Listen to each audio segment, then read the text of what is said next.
Most people think they keep choosing the wrong people because they can't see the warning signs. I don't think that's true. Most of the signs were there from the beginning. You saw them. You noticed the inconsistency. You noticed the excuses. You noticed how your needs slowly became an inconvenience. The problem wasn't that you couldn't see the red flags. The problem was that they didn't feel unfamiliar. They felt normal. That's a very different problem, because people rarely choose what is healthy. They choose what feels familiar. If chaos was familiar, peace feels suspicious. If inconsistency was familiar, consistency feels boring. If love always had to be earned, unconditional love feels uncomfortable. We like to believe we choose people with our hearts. In reality, we often choose them with our history. And history has a strange way of disguising itself as chemistry. Sometimes the connection feels powerful not because it's healthy, but because it reminds you of something you've already survived. That's why so many people keep repeating the same relationship with different faces. The names change. The personalities change. The endings never do. At some point, you have to stop asking, why do I always meet people like this? And start asking, why do people like this feel familiar to me? That question changes everything, because it shifts your attention away from luck and toward patterns. Patterns are uncomfortable. They force you to admit that not everything happening in your life is random. Some things repeat because they were never understood. You don't heal a pattern by finding a different person. You heal it by becoming a different chooser. And before you can do that, you have to understand why your instincts keep leading you back to the same kind of pain. That's where the real conversation begins. The hardest truth about unhealthy relationships is this: they rarely begin with obvious pain. They begin with familiarity. Someone gives you just enough attention to make you feel special. Then they slowly become inconsistent. You notice it, but instead of asking, why are they changing? You ask, what did I do? That's how the pattern starts. You assume the problem is you, not because you enjoy blaming yourself, because believing you caused the problem gives you the illusion that you can fix it. If it's your fault, then maybe becoming more patient will help. Maybe becoming more understanding will help. Maybe loving them harder will help. So, you try. You explain less. You forgive more. You lower your expectations. You convince yourself they're just stressed, busy, confused, not ready. Eventually, you stop asking them to change. You start changing yourself. That's the moment the relationship quietly stops being equal. Because healthy relationships don't require one person to disappear so the other person can stay comfortable. Here's something most people never realize. Red flags don't become invisible because you're naive. They become invisible because you've learned to explain them away. A cancelled plan becomes, they're just busy. A broken promise becomes, they didn't mean it. Emotional distance becomes, they're going through a lot. None of those explanations are impossible. The problem is when every explanation protects them, while slowly abandoning you. Over time, you stop trusting what you see. You trust your excuses instead. That's why the same pattern repeats. Not because the world is full of the wrong people, because your mind has become incredibly skilled at protecting the familiar.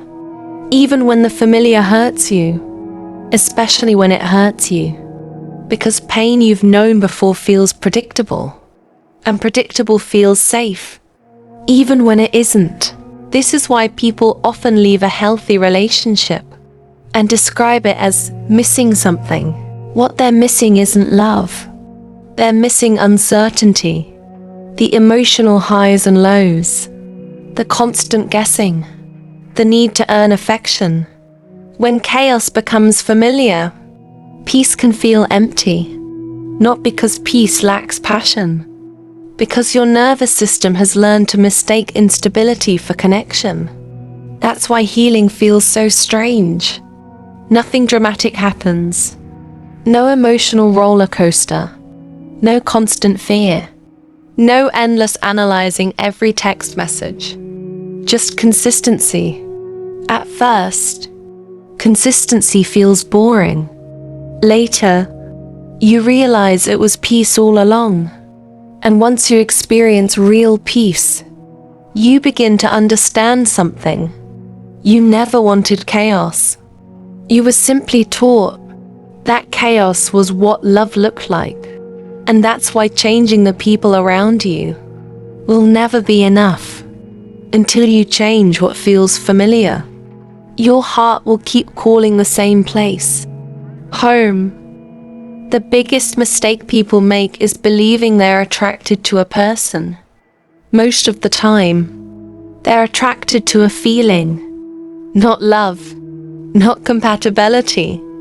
A feeling, the feeling of finally being chosen, the feeling of finally being enough, the feeling of finally fixing what never made sense before. That's why some relationships feel incredibly intense from the beginning. It isn't because you found your soulmate.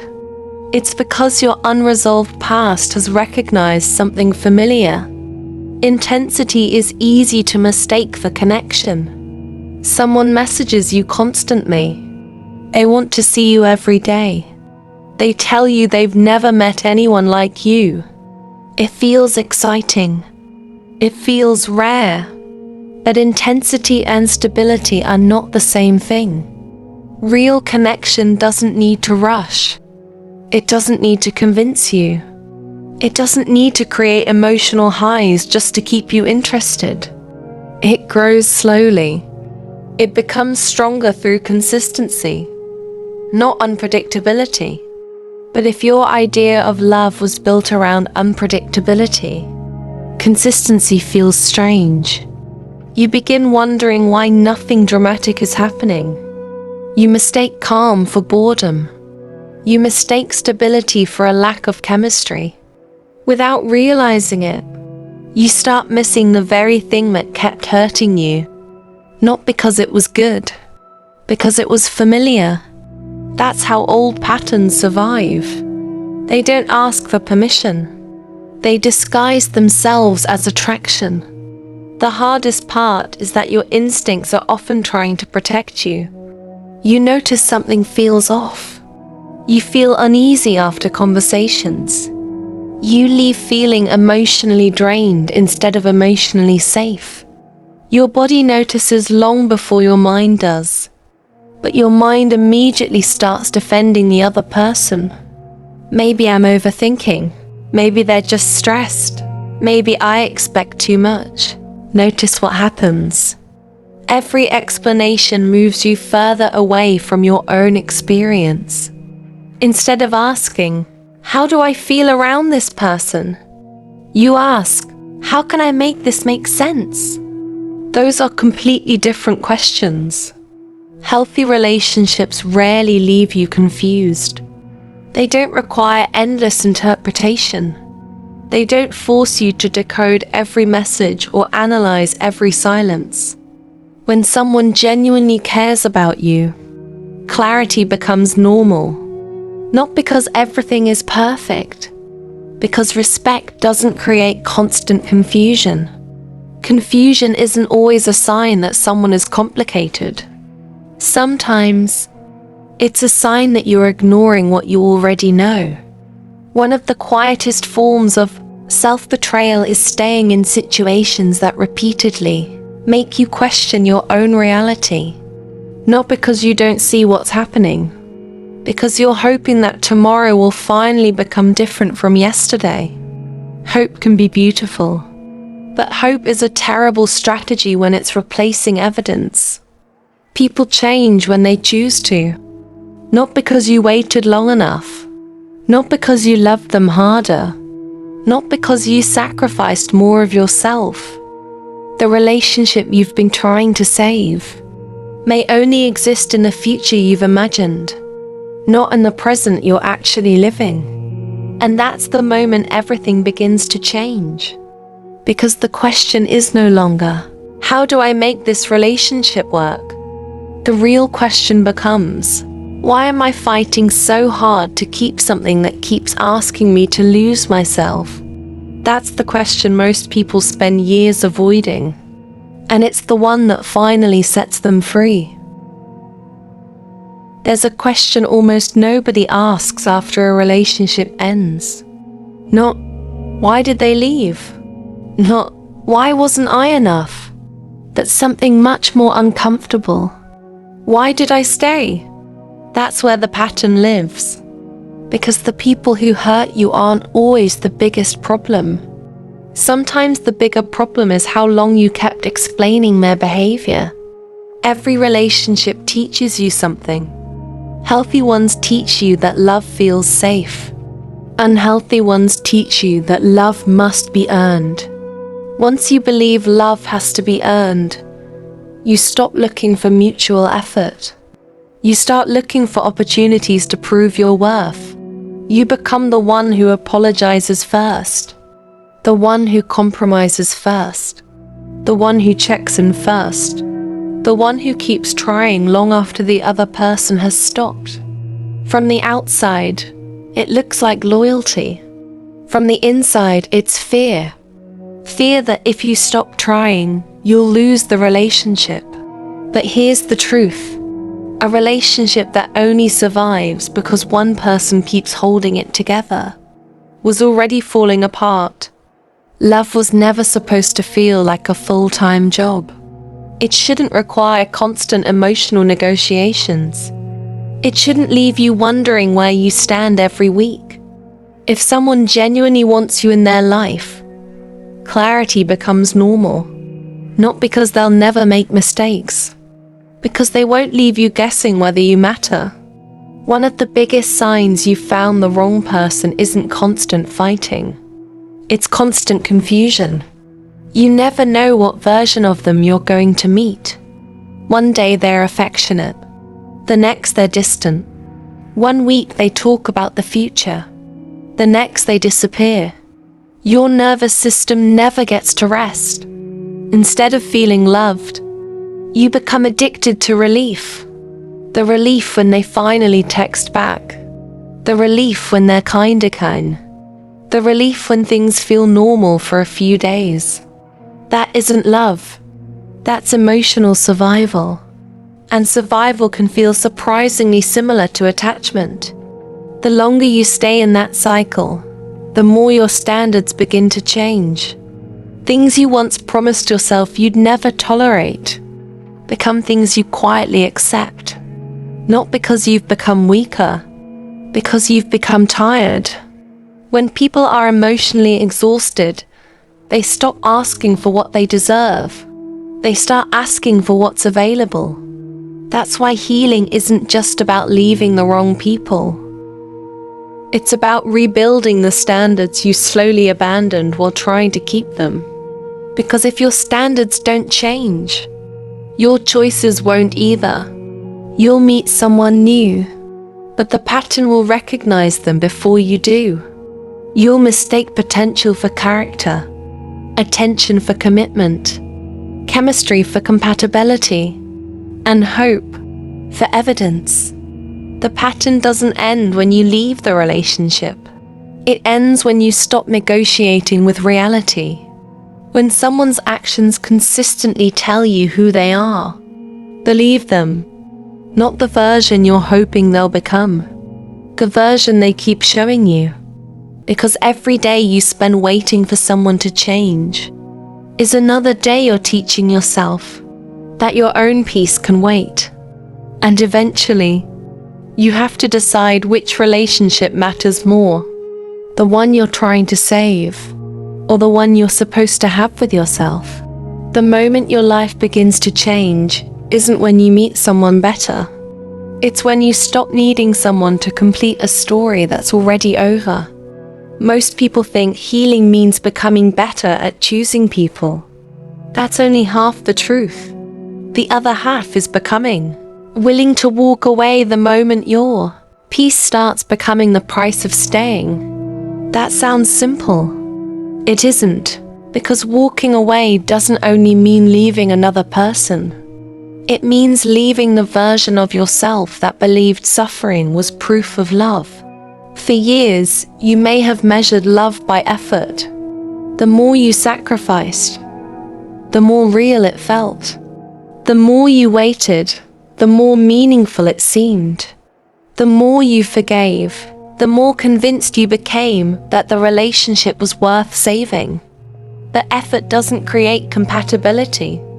Patience doesn't create respect.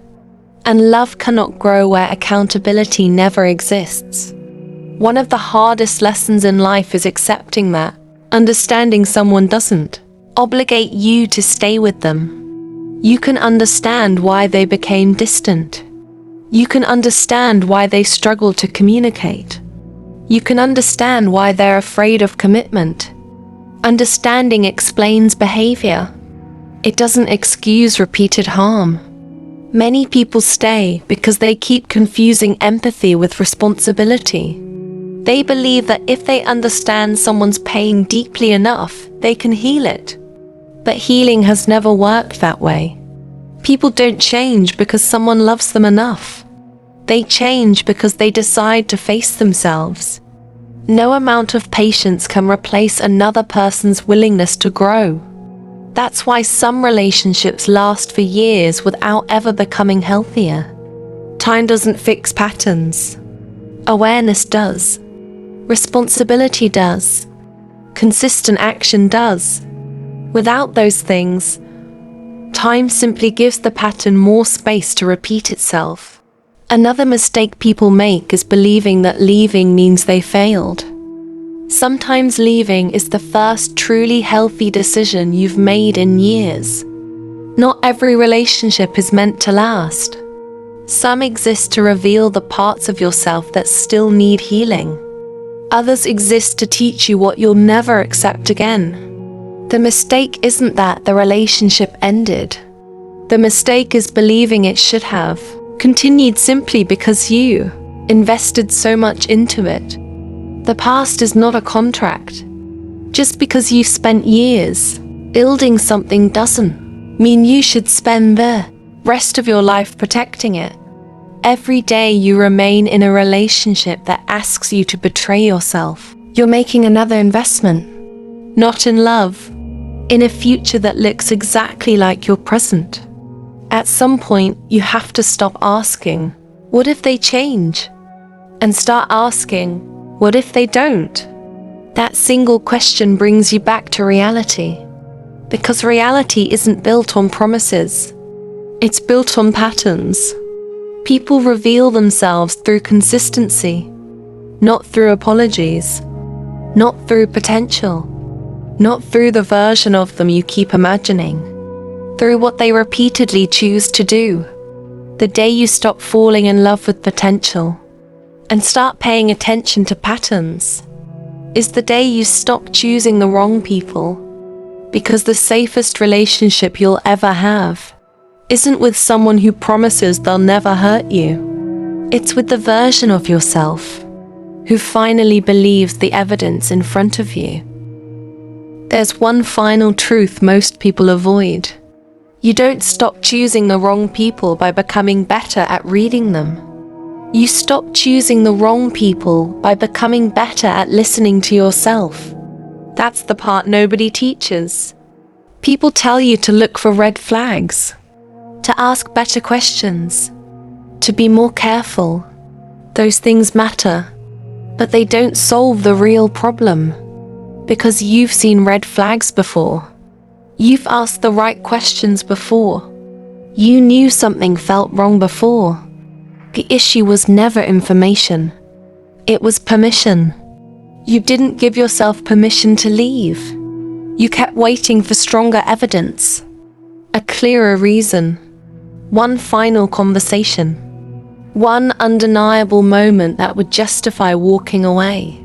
But life rarely gives you that. Most unhealthy relationships don't end with one dramatic event. They end after hundreds of small moments that quietly tell the same story. A promise that wasn't kept. A conversation that never changed anything. A boundary that was ignored. A version of yourself that became smaller every month. That's the evidence. Not one moment. The pattern. And patterns rarely lie. People often ask, how do I know when it's time to leave? Maybe the better question is, how many times does reality have to repeat itself before I believe it? Because reality is honest. Hope isn't. Hope keeps saying, maybe next week, maybe after they change, maybe after this conversation. Reality simply asks, what have they consistently shown you? That's the answer you've been avoiding. The day you stop arguing with reality is the day your life becomes lighter. Not easier, lighter, because you're no longer carrying the responsibility of becoming someone else's reason to change. You finally return that responsibility to where it belongs, with them, and you keep yours. That's what boundaries really are. Not walls, not punishment, not revenge. They're simply the decision to stop, sacrificing your peace to protect someone else's comfort. Once you understand that, your standards change naturally. You stop chasing intensity. You start looking for consistency. You stop being impressed by beautiful words. You start paying attention to repeated actions. You stop asking, do they love me? And begin asking, do I feel safe being myself around them? That single question will tell you more than months of overthinking ever will. Because healthy love doesn't constantly make you question your value. It doesn't ask you to earn basic respect. It doesn't require you to become smaller just to keep someone close. The right relationship doesn't make you wonder whether you're enough. It allows you to become more of who you already are. Maybe that's why you kept choosing the wrong people. Not because you were weak. Not because you were naive. But because no one ever taught you the difference between familiar and healthy. Now you know. And once you know, you can't unknow it. The next choice is yours. You can keep hoping that familiar pain will eventually become love. Or you can choose something that may feel unfamiliar at first, that finally brings you peace. Because peace isn't boring. Peace is what love feels like, when you no longer have to fight for it. If this conversation stayed with you, subscribe to Raw Mind for more conversations that challenge the way you see yourself and the world. And if you'd like to go deeper than these videos, you can explore the complete Raw Mind digital collection through the link in the description. Until next time, choose the people who choose you. More importantly, become the person who finally chooses yourself.